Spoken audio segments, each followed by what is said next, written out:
奶奶，从今以后再也见不到您了。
少爷，起来吧。哥，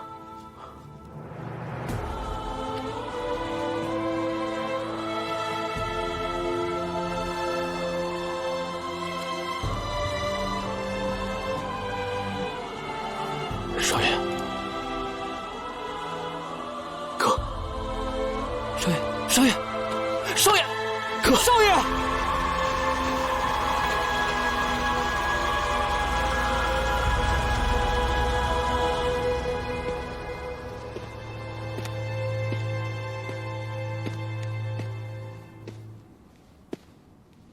他要去的地方很安全，负责照顾小琪的是一个非常有经验的老地下。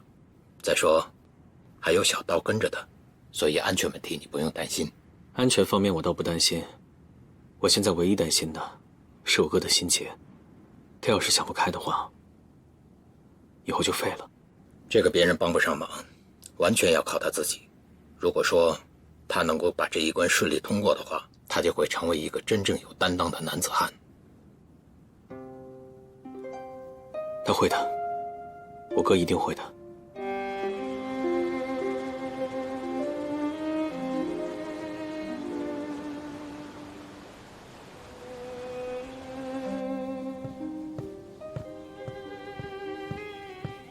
少爷，感觉还不错。来，哎，现在啊，虽说是夏天，但这里靠近水边，夜里还挺凉的。这被子是新的，你们拿去用吧。多谢了。那我先去做饭，想吃点啥？我的手艺可不错呀。少爷，想吃点什么？这样，您看着来，我们大少爷也没什么胃口。好，我先去做饭，咱们今天吃鱼。哎，好。感觉怎么样？我想奶奶。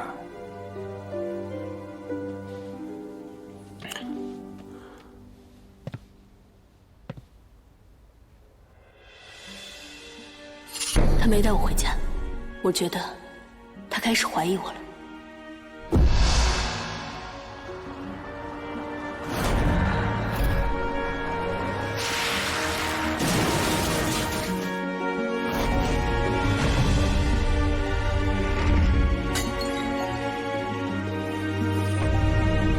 你帮我办一件事。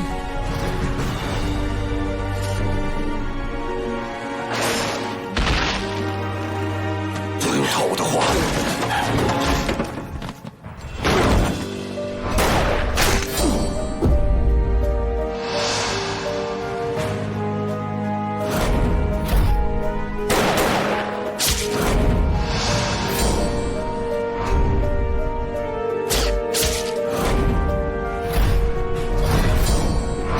惠子在哪里？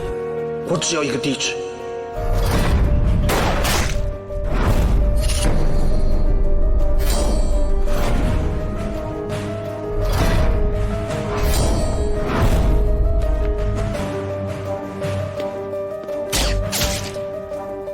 这是密钥，八哥的东西全都不见了。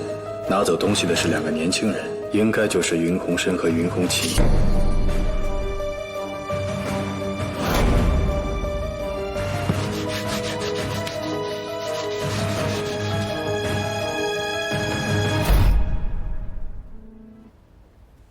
我觉得一个女人的爱情，一生只有一次。我真的很好奇，李妙涵会喜欢什么样的男人呢？那天晚上，米兰明显想把话题往李妙涵身上引，她在诱导我建立对李妙涵的怀疑。只要我顺着李妙涵查下去，就一定会查到宗方。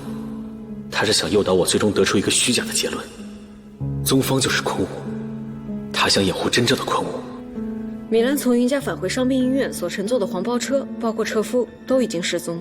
人和车我正在找，但是还没有找到有价值的线索。米兰那一届的同学和老师我已经联系了，这2天应该会有结果。把从虎和他的姘头灭口的人，也是个突破口，查了吗？从虎回家走的是小路，可能是因为听说姘头病了，急着赶回去。他出事的那条路非常偏，一个目击证人都没有。现场留下来的摩托车轮胎印也是很常见的，所以很难锁定方向。杀从虎姘头的那个人应该是个老手，出入的很迅速，邻居们都没有发现。我去现场看看。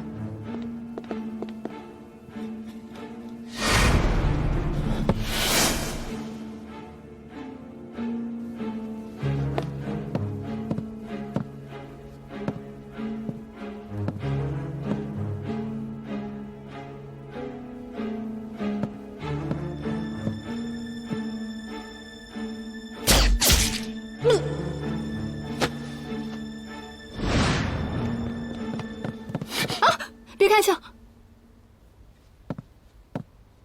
你来干什么？我听说这是案发现场，我知道你们派了人守着，这儿我也派了人，所以您一来我就知道了。你派人盯着我们？啊，不是，我们也想帮帮忙。这万一有什么可疑的人走来走去被我们抓住了，这也算立功不是？你到底想干什么？长官，这云老夫人的死跟我们真的没有关系，我比任何人都想抓到凶手。这我们爷在世的时候确实跟云家大少爷有仇，但是那时候我们都不敢下狠手，更何况现在呢？我就算是为了我们这帮兄弟们，也不敢跟云家结下死仇。我知道不是你们。啊，长官英明，长官英明。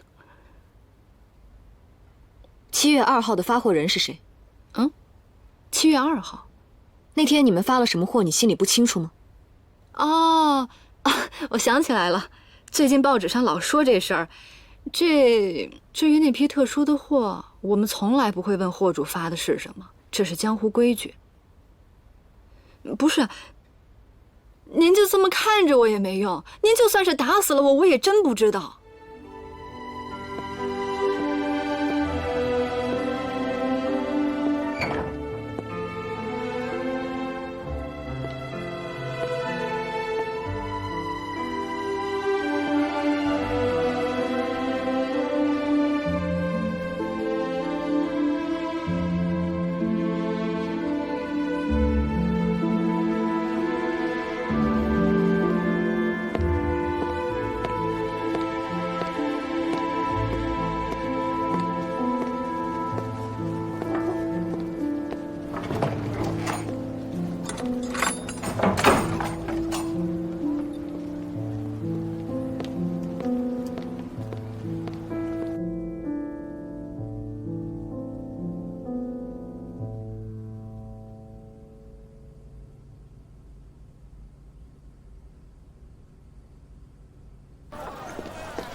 金贵，金贵，你给我出来！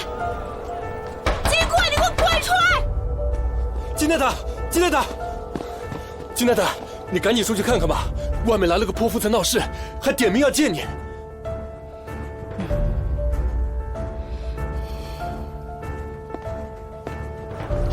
出来！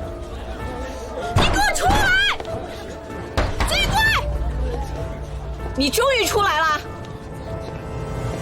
姐，呸！谁是你姐？金贵，我跟你做了7、8年的邻居，你爹不给你饭吃，我没少偷我们家的干粮给你。你现在混好了，就把良心给狗吃了。姐，咱进去说。我不进去，我就得当着大家伙的面，把事情说清楚。曾梦莹，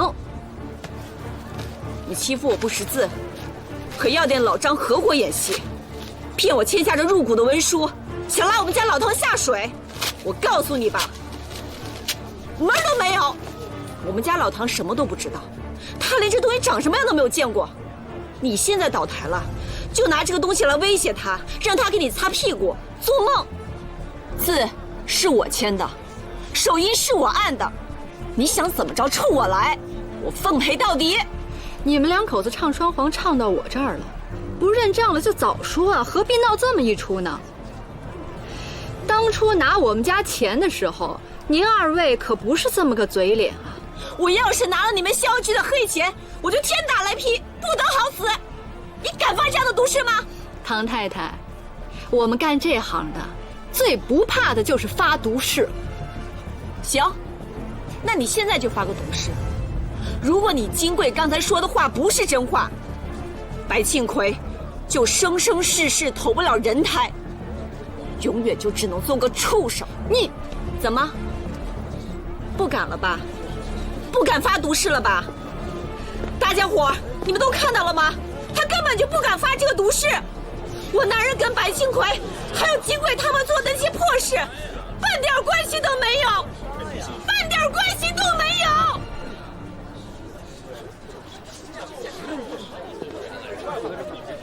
金贵，我是不会让你有机会毁了他的。快拦住他！哎，别！姐，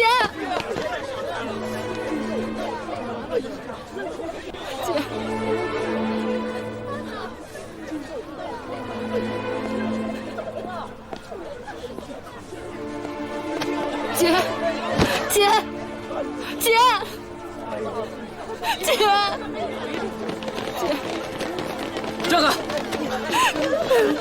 嫂子，你怎么了？嫂子，你说话呀！快送医院！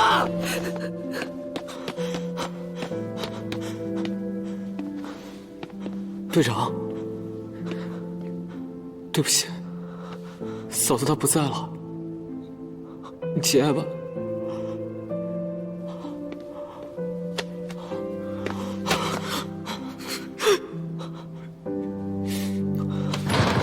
队长，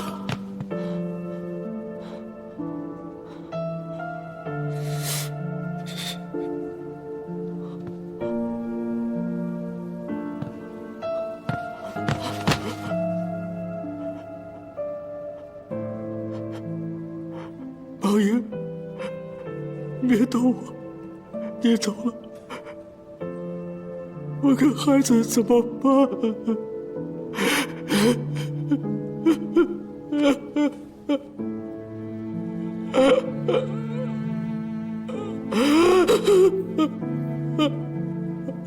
你记住了，任何人问你，你都要这么说。我这么说了，梧桐就能被放出来吗？没错，会有人来问吗？会的，只是时间早晚的问题。本长官，梧桐的检查报告出来了，他对花露水过敏。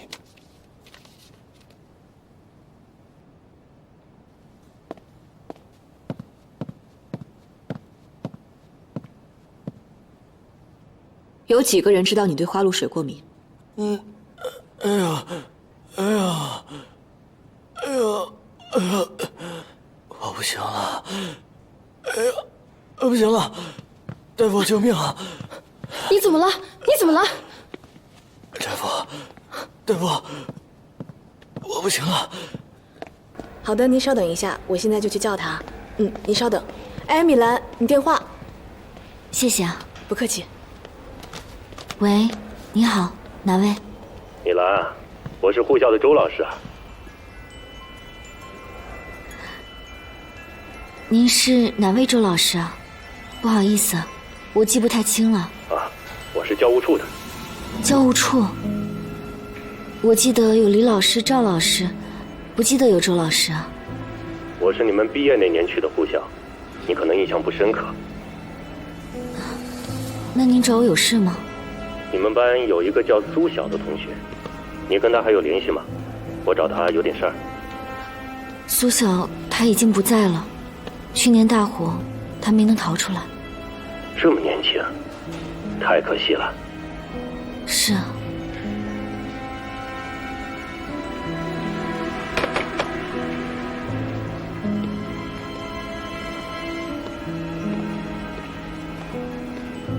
文，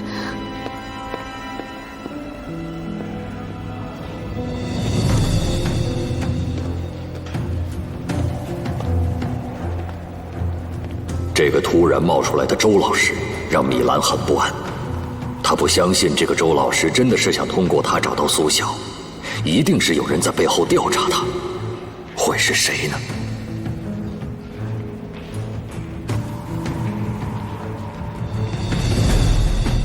您看一下这个女的是不是当年您的学生？杨老师，您再仔细看看。确实没有什么印象，不记得了。您再好好看看。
这不是文长官的车吗？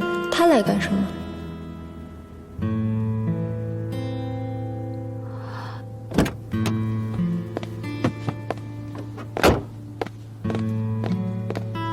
文长官，您有什么事儿吗？没什么事儿，就是路过。您是来找二少爷的吧？他还没回来呢。没回来啊？哦，那算了，再见。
都10点钟了，怎么还没来电话？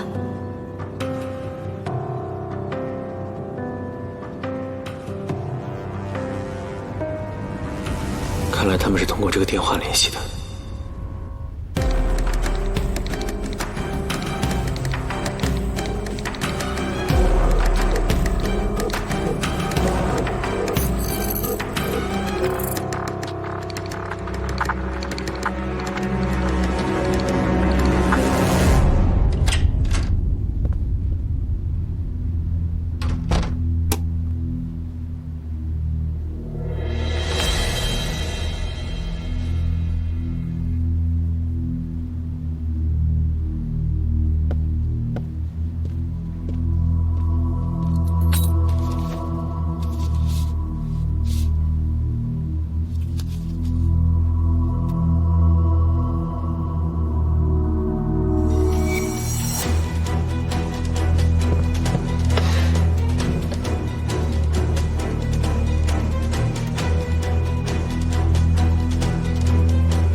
那个公用电话基本上是可以锁定了，但是22点是不是他们的固定联系时间还有待确认。看来今天这个敲山震虎还是很有成效的。接下来，咱们得给他再添一把火。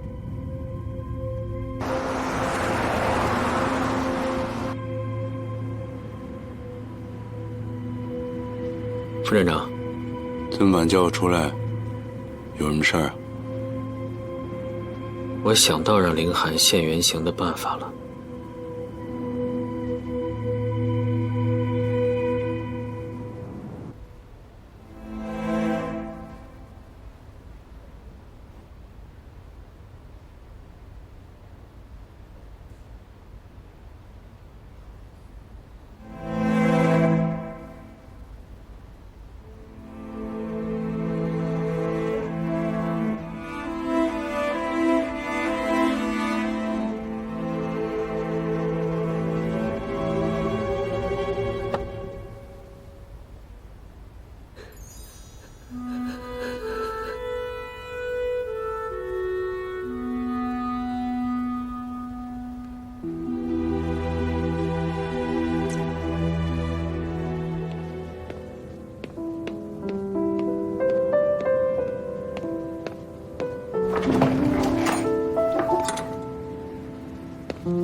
你可得保重孩子家，要不都对不起嫂子为你做的牺牲。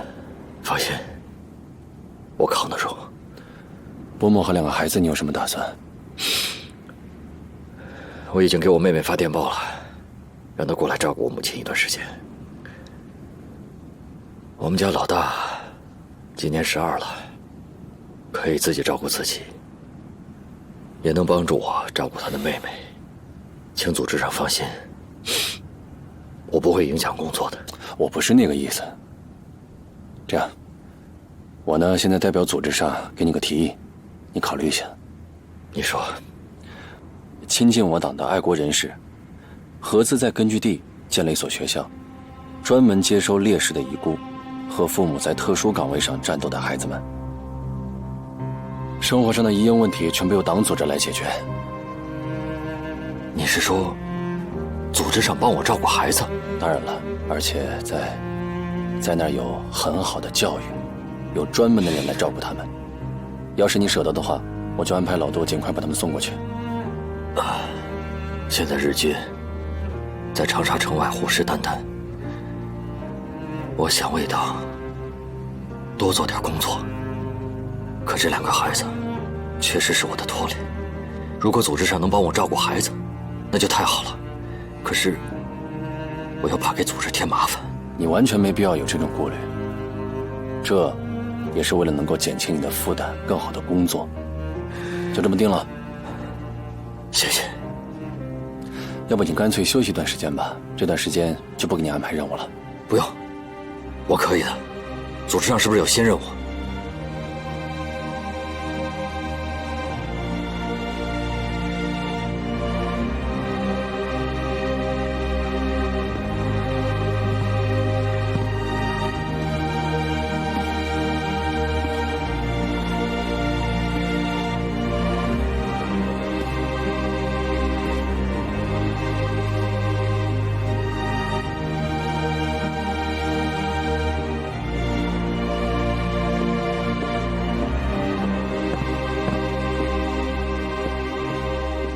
二少爷，您回来了。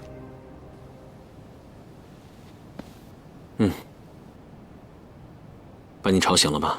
我还没睡着，等您回来呢。怎么，出什么事了吗？文长官来过，我问他有什么事儿，他说没事儿，只是路过。我知道了，你早点去睡吧。那二少爷，您也早点休息。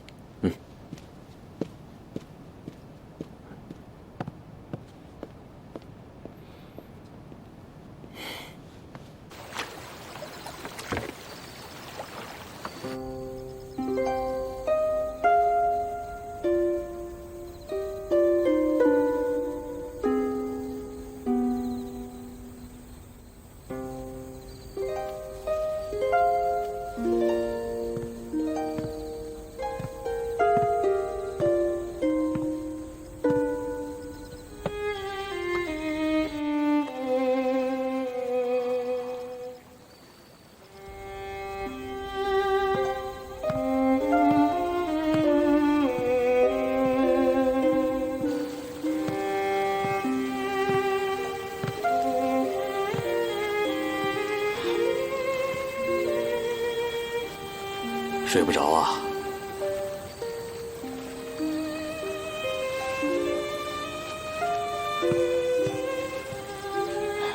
你的情况，老杨都跟我说了，我非常理解你的心情。其实啊，我跟你有类似的经历。很多年以前，因为我错误的一个决定，害死了我至亲的兄弟和我最好的朋友。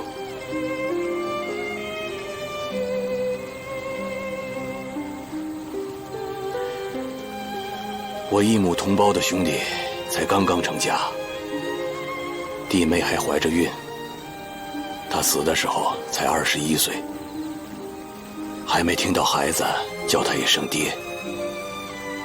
我最好的朋友因为掩护我被人杀了。当时我恨透了我自己，拿起所有的武器一个人去报仇。我就想，我把仇人都杀了，哪怕是我折上性命，也算是对得起我这帮兄弟们了。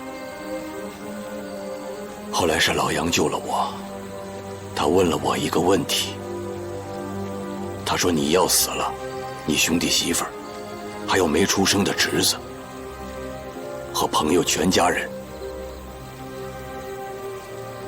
今后会依靠谁？小兄弟，我们犯了错误是要弥补的，对活着的人好一点，才是对亡者最大的告慰。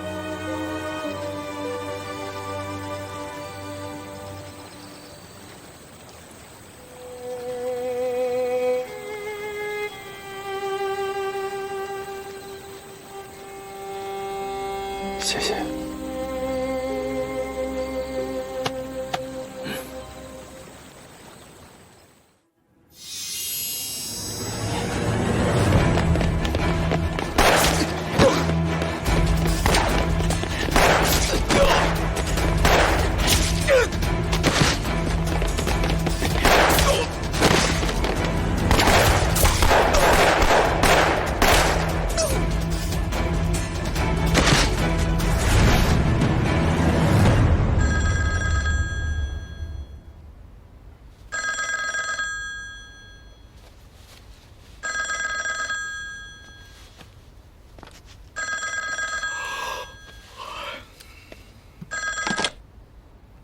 喂，杨先生，我是您的房屋中介，明天我要回老家投奔亲戚了，您的房屋只能投给别人照看了。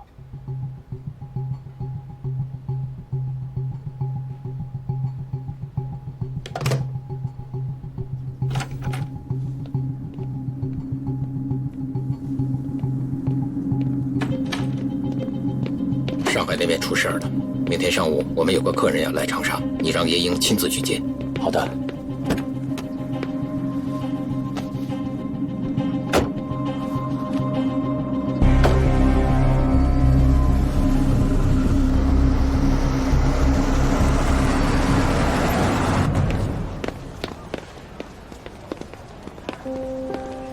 去那儿听话啊。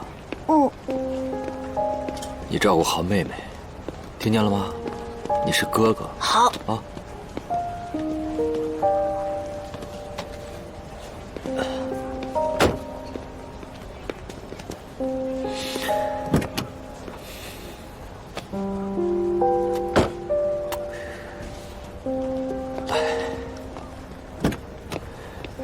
上车。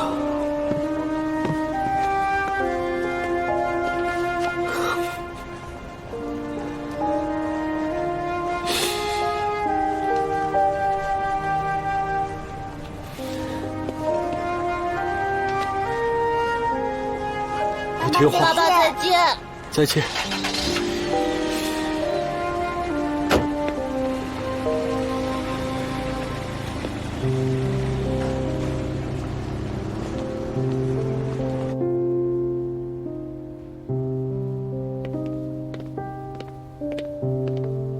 队长。啊，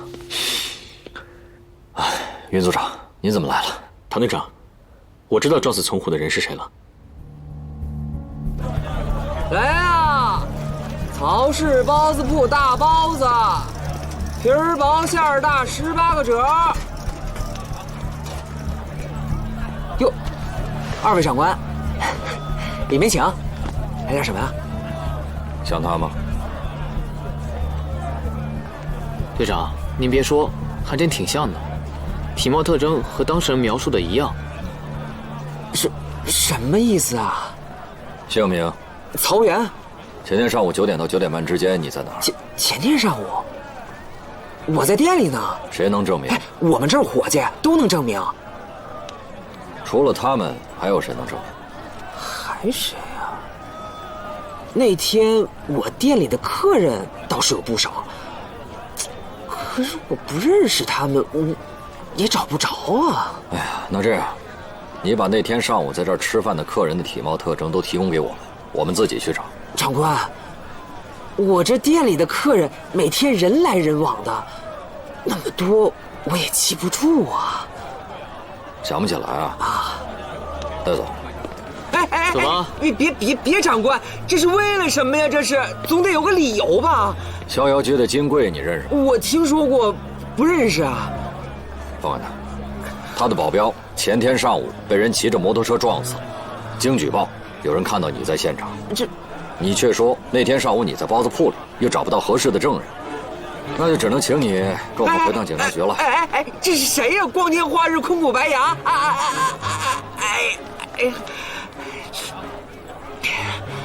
长官，您看这样行不行？我再跟我们店里的伙计好好想想，看能不能想起来那天到底是谁。我回头再跟您汇报，您看行吗？回头再汇报？你要跑了呢？不能啊，长官。我这店还在这儿呢，跑得了和尚跑不了庙。这样啊？啊，那好吧，我就再给你1天时间。你一定要好好的想一想啊！谢谢长官。走吧，我们走了啊，慢走啊，慢走。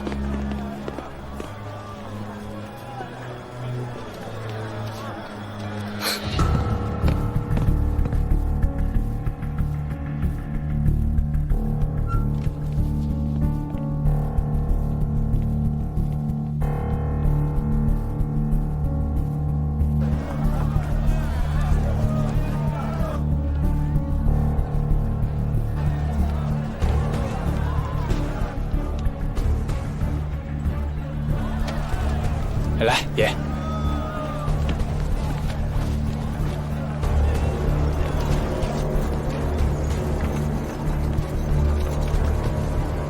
小黄，跟上。好。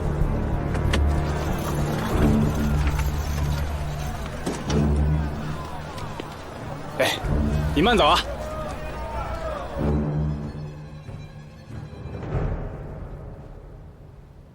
曹岩去杀李妙涵的情人，显然是受了宗方的指使。由此可见，那个宗方就是他的上级。米兰又是宗方的上级，只要曹岩去把警察找过他的消息告诉宗方的话，那宗方就一定会告诉米兰，因为这件事牵扯到从虎被杀。你好，伤兵医院。请问护士长在吗？护士长去手术了，可能要1个小时之后才能下来。有什么话让我转告他吗？麻烦你告诉他，前天上午他托我办的事儿，被人找上门了。好的，我记住了，我一会儿一定转告他。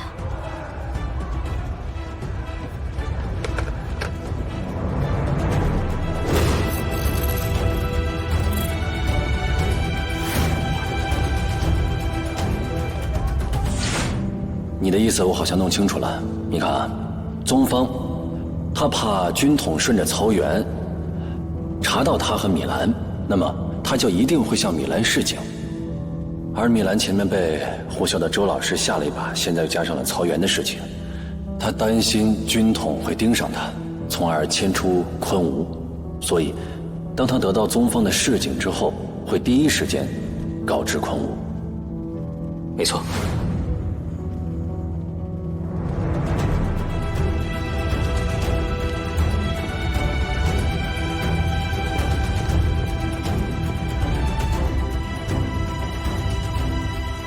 你通知几个处长在办公室待命，待会儿可能要开个会。是。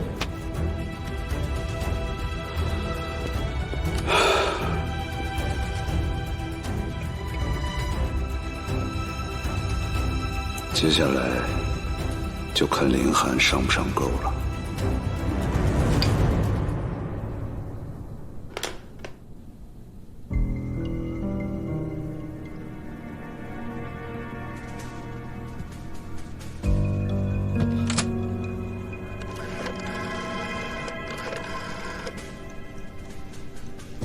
让徐伟华到我办公室来一趟。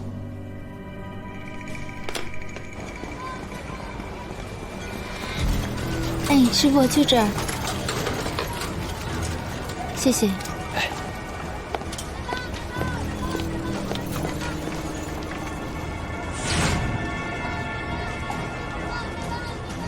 梧桐对花露水过敏的事儿都有谁知道？梧桐说这种事不能乱说，万一被他的仇人知道了，可能拿这个来害他。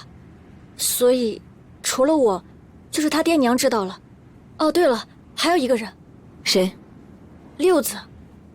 有一次，六子来找梧桐的时候，身上喷着花露水，梧桐当时就犯病了，六子也就知道了。不过我拜托过他，让他不要说出去。六子。嗯。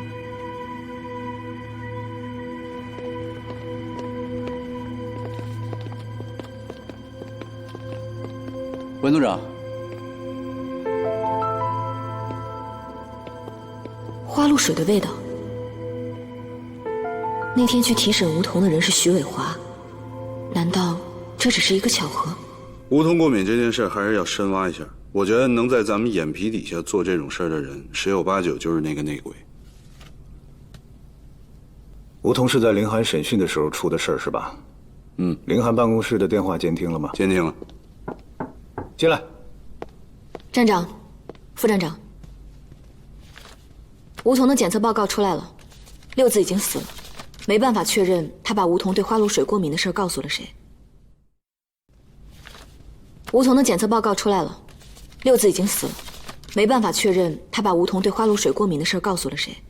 白庆奎、宗方还有站里的内鬼都有可能知道。那天去提审梧桐的人是徐伟华。我刚才在走廊的时候，闻到他身上有一股淡淡的花露水的味道。我又找几个同事打听了一下，他这几天确实都在使用花露水。徐伟华，他可想不到这么精细的法子去害梧桐啊！去把徐伟华控制起来，你亲自去审。好。嗯。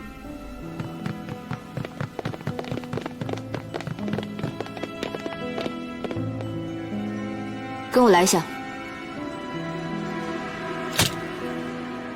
副站长，我们有什么误会吗？你要到哪儿去？我执行任务啊，林处长安排的。什么任务？林寒让我跟踪云鸿深。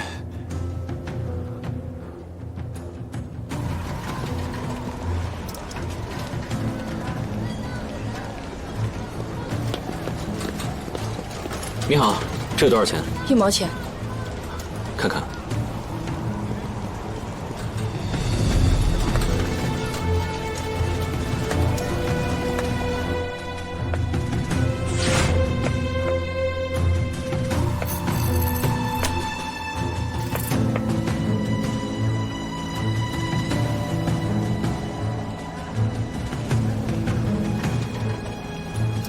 他在干嘛？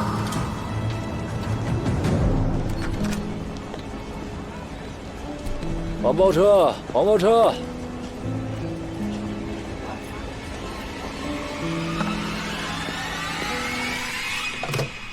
已暴露，不对，肯定是出事了。擦得这么干净，怕留下指纹，还真是个做事精细的人。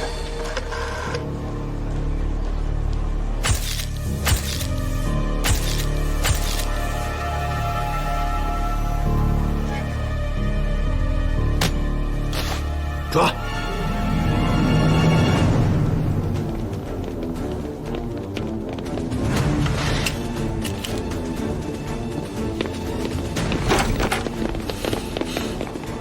林处长，您这是要去哪儿呢？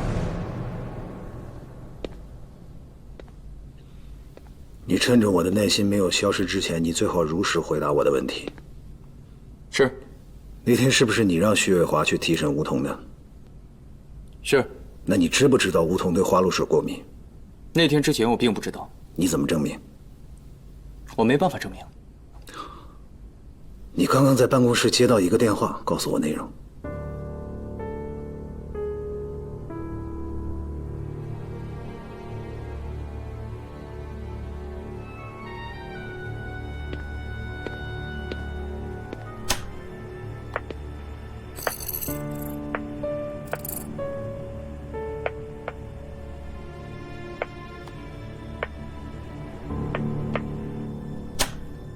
你还有什么话可说？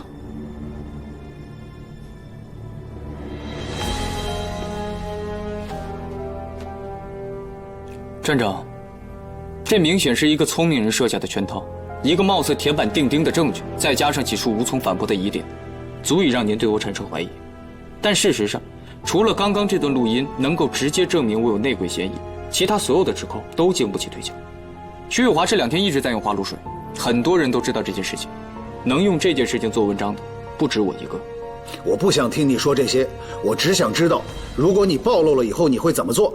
潜逃，还是死揪着云鸿深的密码本不放？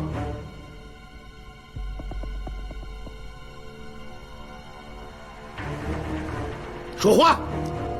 我没有办法直接推翻您对我的指控，但是我可以间接证明我的清白。我给您准备了一份惊喜，如果运用得当，很可能一举铲除长沙日蝶王。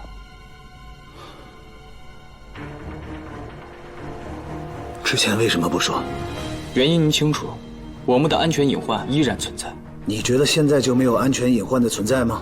只要这个秘密只有你我2人知道，不怕泄密。好，我倒要听听你会给我什么样的惊喜。如果没有的话，等待你的将会是一颗子弹。把他带到审讯室。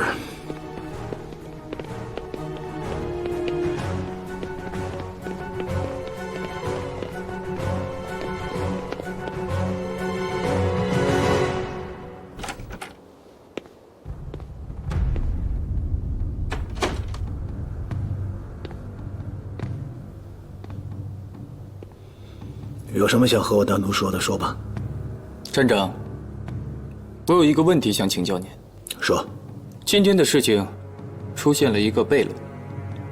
如果我真的是那个内奸，日本人怎么可能直接让人把电话打到我的办公室里来？暴露的风险太大了，所以打电话的那个人才是关键。有人设计陷害我，您觉得呢？没想到你还是一个诡辩的高手啊！我觉得这都是合乎逻辑的推理，我相信您心里也是认同的。要不然，单凭那个录音，您就可以直接把我毙了。可您没这么做，说明您还是想查清楚真相。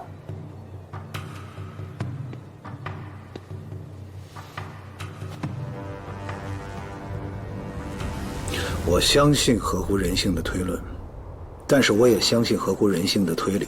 凌寒，我很了解你。你是一个极度自信，但同时又是一个极度自卑的人。你很喜欢把别人玩弄于股掌之间，就好比现在这样，你明明陷入到了绝境，但是凭着一己之力可以来一个大的翻盘，你是不是很兴奋？正是因为你兴奋，所以你降低了对风险的评估。是，你可以控制住整个局面，你也很聪明，但是别人也不是傻子。告诉我真相是什么？技侦科科长季芳之前有一个未婚妻，前段时间突然分手了。我觉得奇怪，就查了一下，结果发现那个女的是宗方的发报员。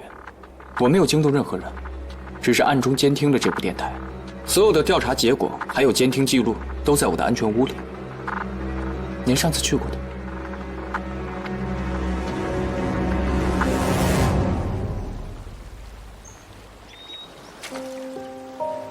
小刀，你说那天我要是早点回去，是不是可以把奶奶救回来啊？我觉得老太太希望您能晚点回去，越晚越好。如果您那个时候回去，就会撞上他，撞上凶手，他不会对你客气的。老太太最疼的就是您，她绝对不希望看见您受一点点的危害。你不懂，你不明白。少爷，您保重。你干什么呢？您现在心里难受，我去替您杀了他。就算到时候二少爷怪罪下来，我小刀一人做事一人当，跟您没关系。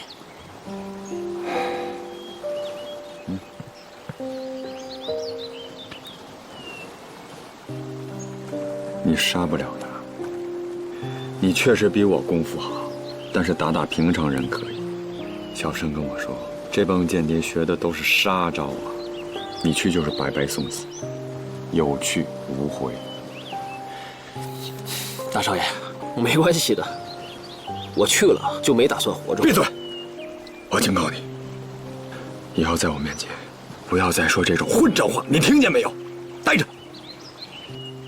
大少爷，大少爷，快进屋吃饭了。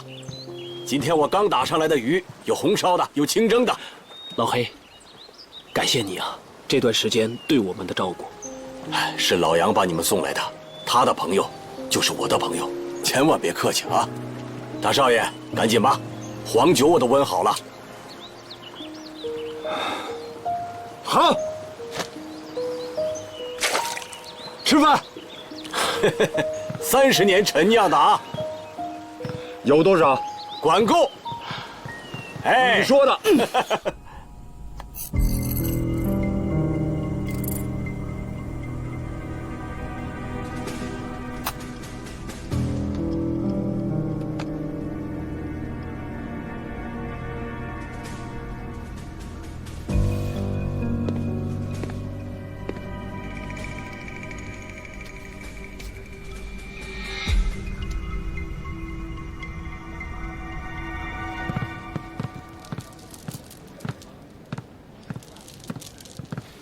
副站长，坐。没想到凌寒还留了一手。他这种人做事之前一定会留有后手，这也并不奇怪。给凌寒打电话的那个人，你不打算告诉我是谁吗？除非我能给凌寒定罪，否则我什么都不能说。咱们现在应该想想下一步怎么做了。那个所谓的敌台，我觉得还是可以做一做文章的。凌寒虽然这次狠下心，牺牲了一部分下线，但是他应该想想怎么跟日本人交代，这是个问题，所以他下一步一定还会有动作。我在想，那个电台有多大的价值？如果它只是一个辅助性的电台的话，那咱们做的可能一切都白费了。所以，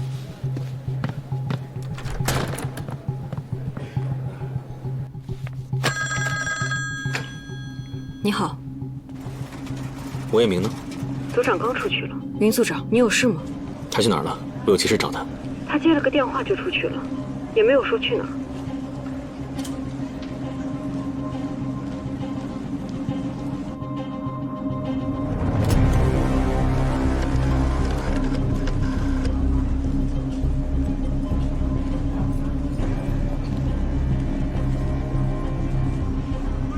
吴秘书，是我，说话方便吗？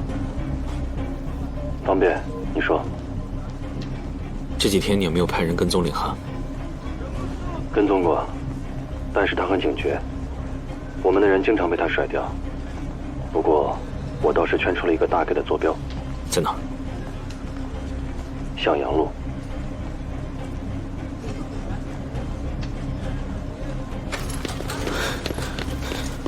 哎，你跑哪儿去了？副站长，我请求你马上回站里，帮我查个电话。什么事儿那么急？人命关天，文彦明可能有危险。凌寒说出了一个敌台，柯敬平肯定会查下去。可现在凌寒和朱贺身上都有疑点，如果柯敬平要策划什么行动，不但不会让他们两个人插手，就连其他的几个处长，他也不会完全相信。他唯一能相信并且有能力完成任务的人是文彦明。当务之急是先找到文彦明。可凌寒的安全屋到底在哪儿？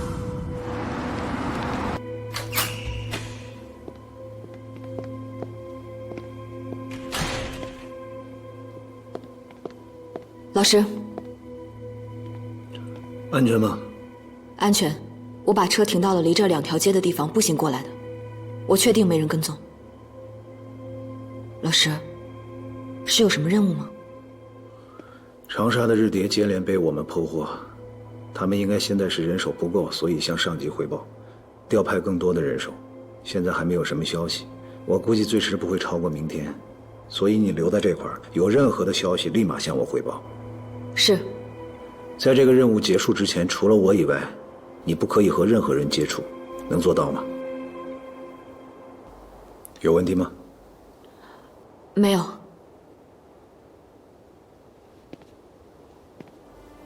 我一定要破获长沙的日谍网。这里就是柯敬平给文业明打电话的地方。吴秘书安排了人跟踪林寒，虽然没能找到他的安全屋，可是得到了向阳路这个关键坐标。云洪深以电话亭和向阳路为坐标，圈出了一个大概的区域。站长急着把文业明叫走，说明情况紧急，他不可能绕很远的路去打电话，所以林寒的安全屋应该在这个范围之内。这条街上都是老房子，街坊邻居之间互相都认识，所以林寒不可能把自己的安全屋设在这儿。只是学校、警察局、银行，这里也不可能。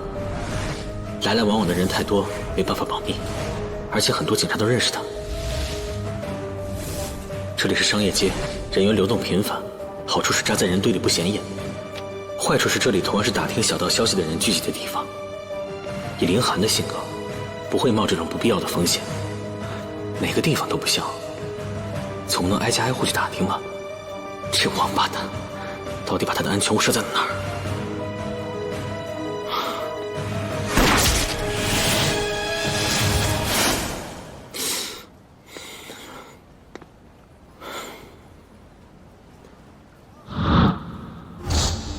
林寒是个很矛盾的人，他既谨慎，又有大多数人都没有的冒险精神。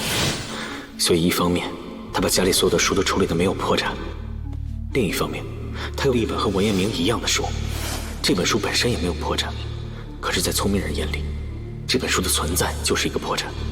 只要追查下去，就一定能挖到他内心的秘密。这就是他的弱点，他自负，他坚信自己比别人都要聪明，所以，他有时候会冒一些大多数人都不敢冒的风险。这些看起来不可能的地方当中，肯定有一个最不可能，却也相对最安全的地方。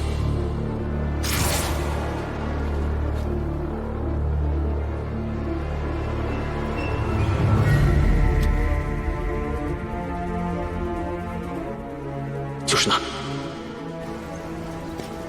这里原来是几大银行的聚集地，大火以后，政府把这几个银行整合在一起，组建了一个新的湖南银行。大火之前，其中一家银行正在秘密扩建一个小型地下金库。这个金库是一个高官的私产。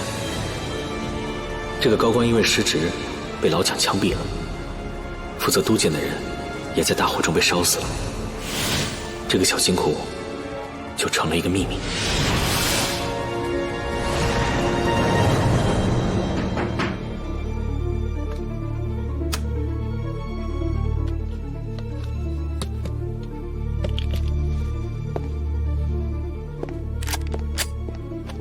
谁？是我。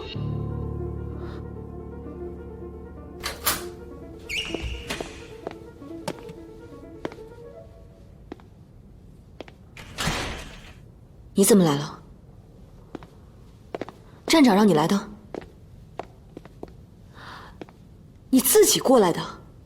你想干嘛？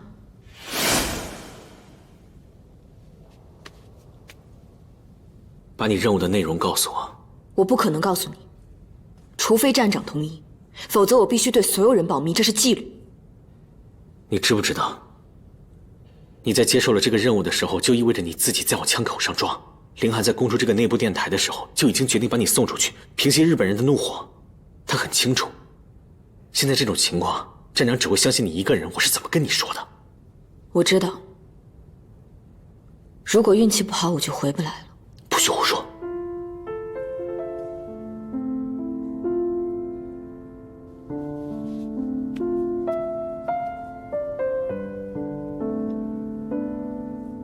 就算有危险，就算一去不回，就算身负污名不容于天地，我也得完成这个任务。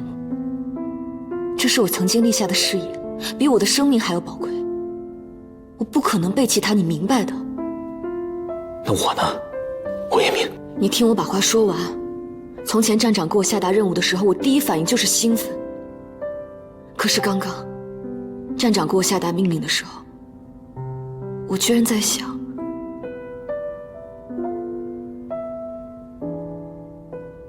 太可惜了，来不及跟他告别。你知道吗？站里的人私底下都说你不是个女人，是个冷血动物，从来都不会笑。我的本名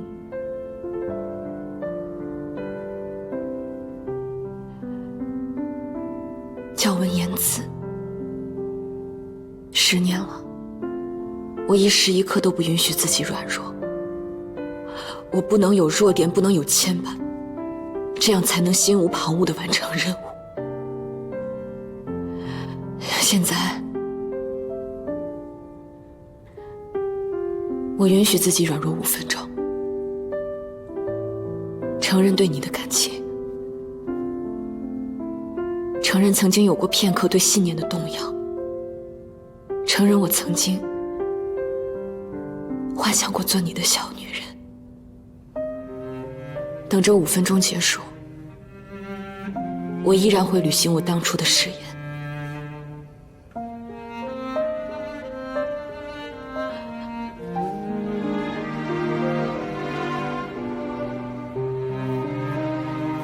你走吧，我什么都不会告诉你，我必须要完成这个任务。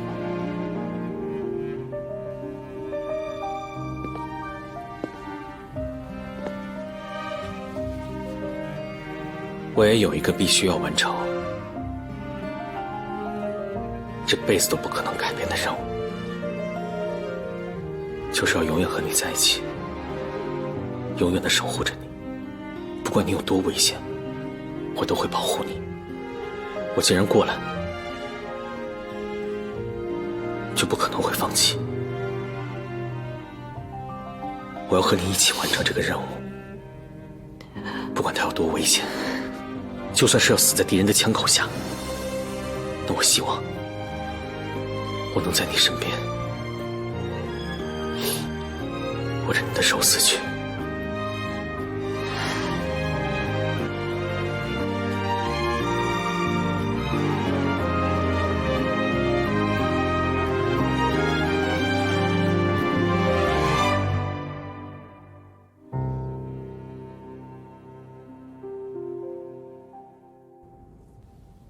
解释。我和凌寒还有他背后的日本人有仇，这个行动我必须参加。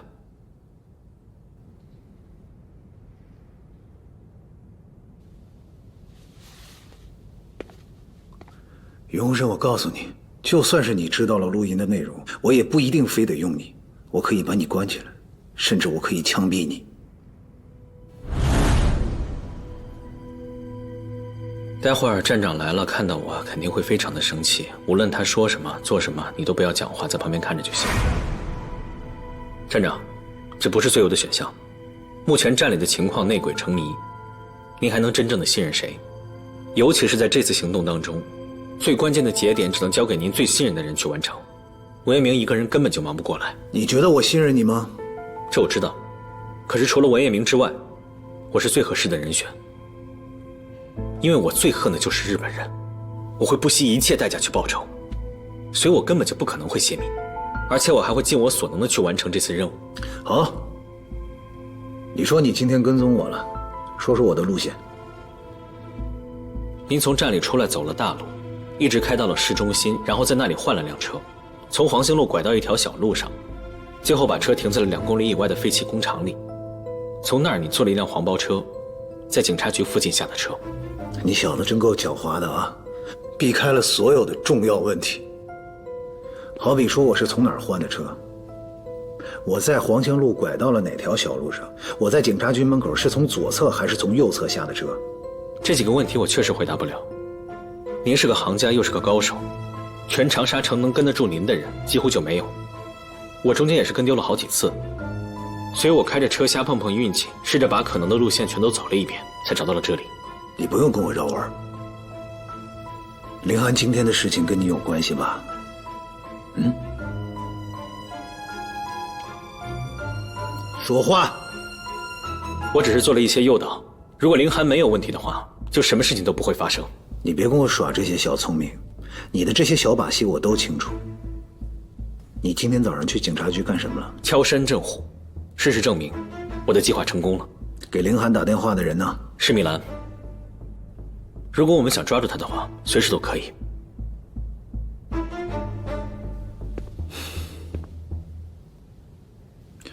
袁洪生，我告诉你，你如果想参加到这次行动里来，你就老老实实听我指挥，不许再自作主张，明白吗？明白。没有我的命令，你们两个人谁也不许离开这里。文一鸣，文一鸣，如果他私自离开，我唯你是问。是。站长，凌寒一定会想办法通知他的同伙。您还是……凌寒是不是站里的内鬼，我们现在还不能确定。如果因为你报仇心切而耽误了大事，别怪我跟你翻脸。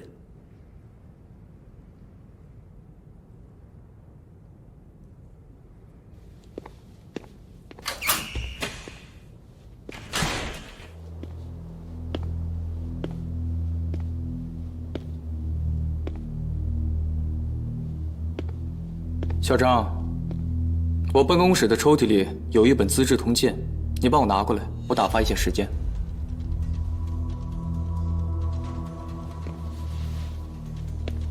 你如果不放心的话，可以拿给站长看一下，然后再拿过来给我。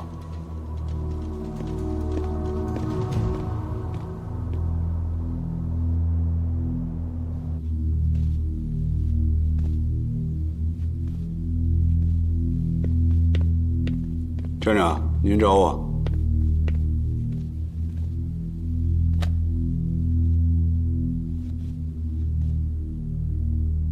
如果我没猜错的话，在凌寒的事情上，你和云鸿生已经结成同盟了吧？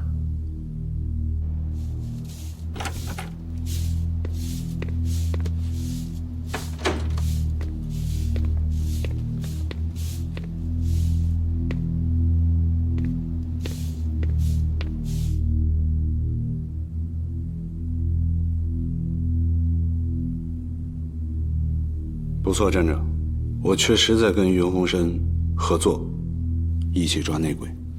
他今天做出这么胆大妄为的事情，你是认可的啊？我跟唐队长核实过了，在他们离开曹记包子铺以后，曹岩就找机会外出，往宗方的办公室打了一个电话，紧接着宗方的电话就打到了伤兵医院。昨天云鸿生是晚上找的我，告诉我的这个计划，我觉得可以试一试，所以我在宗方的电话上进行窃听。唐队长的证词和宗方的窃听记录全在这儿。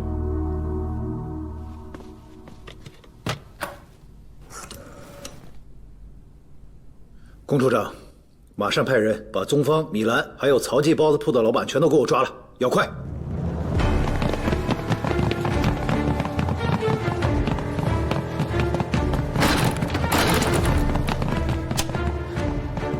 搜，给我仔细搜！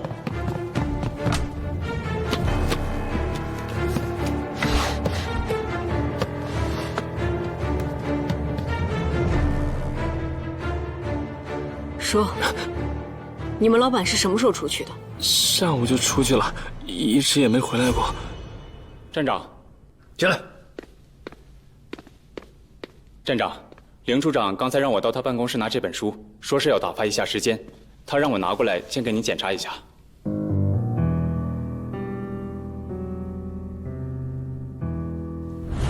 站长，凌寒一定会想办法通知他的同伙。他这不是要拿书，他这是传递信号。什么人看见你拿书了？我刚才从凌处长办公室出来的时候，只有个清洁工在走廊打扫卫生。去把这个清洁工给我抓了。是。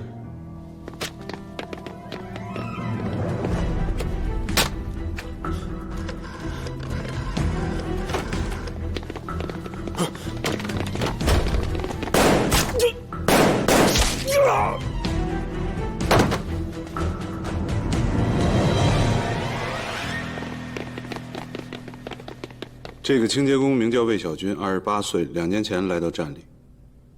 我们去他宿舍搜了一下，发现大量的现金，肯定比他的正常收入水平要高。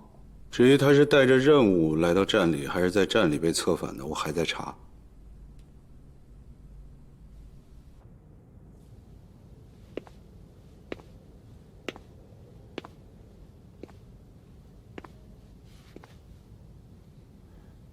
这里的照片你都看过了吗？看过了，没有什么问题。怎么，你发现问题了？这里的一切，包括这些照片，都像是凌寒故意设计好给我们看的。你的意思是，凌寒不会把他真正的秘密放在这里？他真正的秘密，只会藏在自己的心里，怎么会给别人看呢？他展示出来的都是一些无关紧要的，而且他非常自信地以为，任何人都看不出来他的破绽。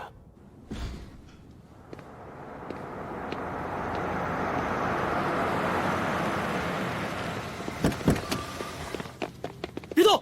别动！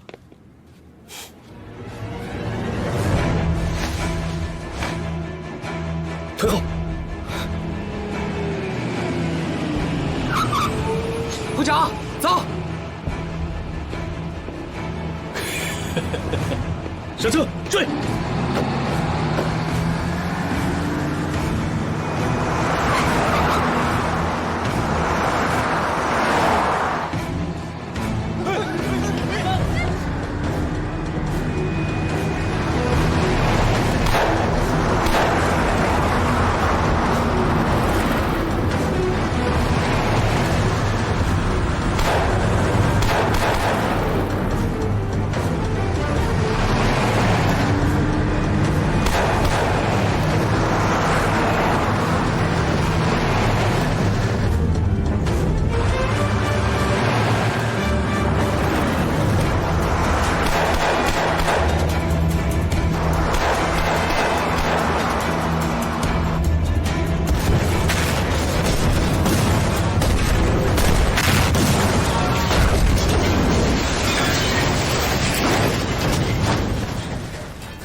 怎么样，处长？那个信号又出现了。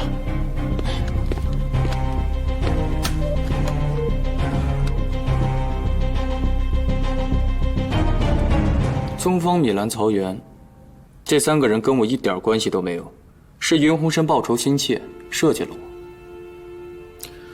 我不想听到这些逻辑推论，我想得到真实的证据。站长，既然云鸿生亲眼看见米兰给我打电话了，为什么不马上把他抓起来？回答我刚才的问题，你有什么证据可以证明你的清白？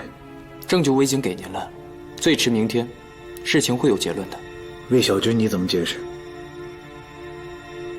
魏小军确实是在替我做事，不过我只是让他替我留意站里某些人的情况，仅此而已。一旦他看见有人去你办公室拿资治通鉴，然后他就会打电话向外传递消息，这是你们之前约定好的吧？您这话我没听明白，我真的只是想看会儿书，被关着太无聊了。看书？你知道你和云鸿生都有一个共通点吗？就是不到最后一刻都不会放弃。但是今天他比你略胜一筹，他不但给了我一套完整的推论，他还给了我一套完整的证据，而你呢，只会在这儿狡辩。您再耐心等等吧，我的证据可能已经在路上了。站长，急事。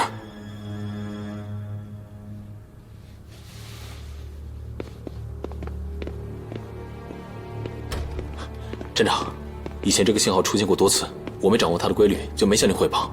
今天出了这么多事，它冷不丁又出现了，我觉得不太正常。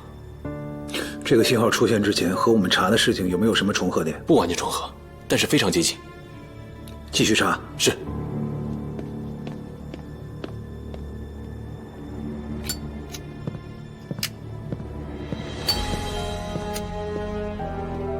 明天的行动只许成功，不许失败。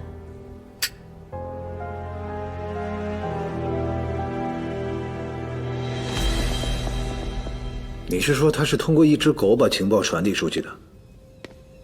十有八九吧。那个女人住的地方都快到郊区之外了，那一带大部分的地方都是穷苦人家，根本就装不起电话，所以根本就不可能用电话去传递情报。而且她在接收到消息之后就再也没有出去过了，只有一条狗出去过，大概1个小时之后，那条狗又回来了。这个女人也太聪明了，居然能想到用一条狗来传递情报。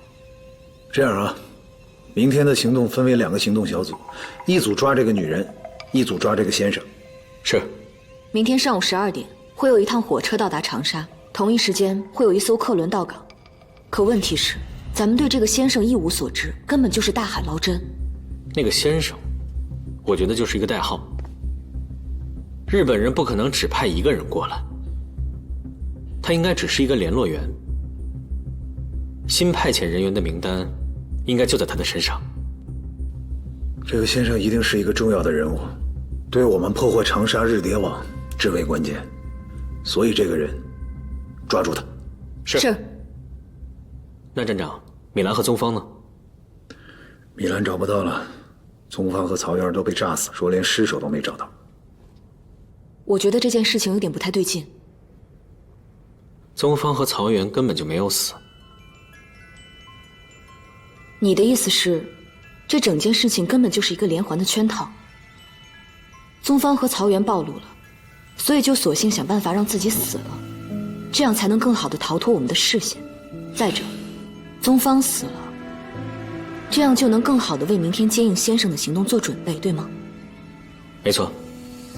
明天12点到港的福华号客轮是属于湖南船运公司的，宗方在这家公司是有股份的。有了这个便利条件，他就可以在船运公司和客轮上安插他自己的人手，这样他就更能确保先生的安全。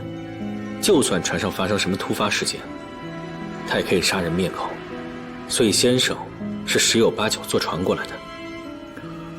从表面上看，这个先生不管是坐轮船还是坐火车的可能性都有，但是这封电报是发给宗方的。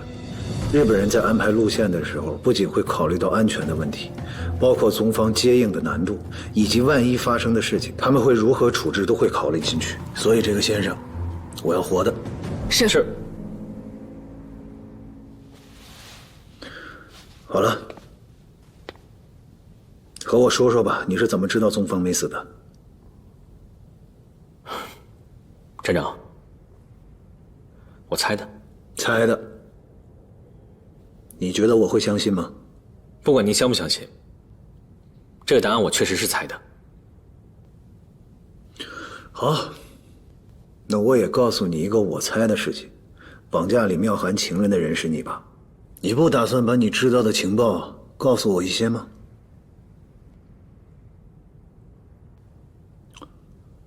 小子，装了太多秘密的人脚沉，到了关键时刻迈不动道会死人的，明白吗？啊，明白。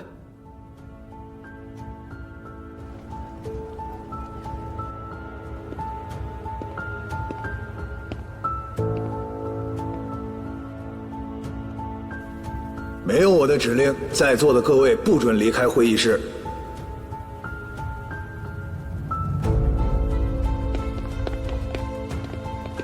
韦一鸣，站长，准备的怎么样了？5分钟之前就全部到位了。去吧。是。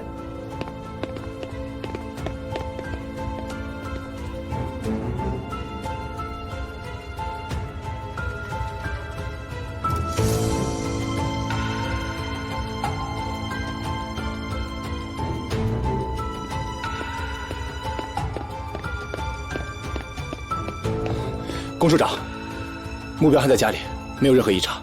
把他看紧了，一会儿听我的命令行事。是。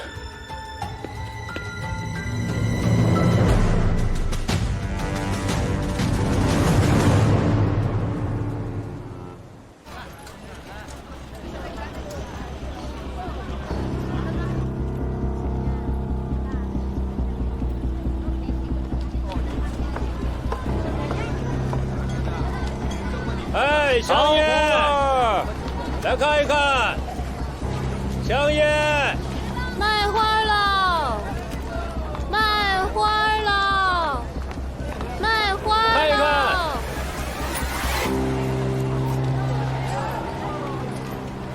兄弟，接个火来。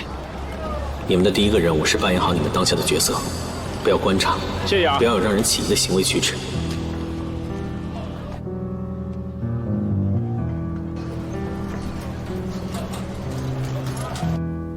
他会是一个什么样的人？